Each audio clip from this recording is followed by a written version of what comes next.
ఏమన్నా తెలిసావు కానీ పిల్లలకి ఏమీ తెలియదు.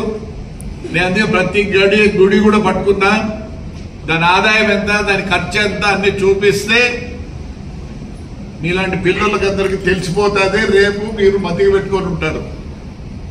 దర్గాలో రూపాయి లేదంటున్నారు, సరే ఈరోజు మీటింగ్ పెట్టినా, అయింది పోయింది అనుకుంటే పోనీ కనీసం ఇప్పటి నుంచి అన్నా ఒక్కోడికి ఎంత డబ్బులు ఉన్నాయి, ఎక్కడి నుంచి డబ్బులు వస్తాయి, రెంటల్ ఎంత వస్తుంది, దర్గాలో పోతే ఎంత వస్తుంది.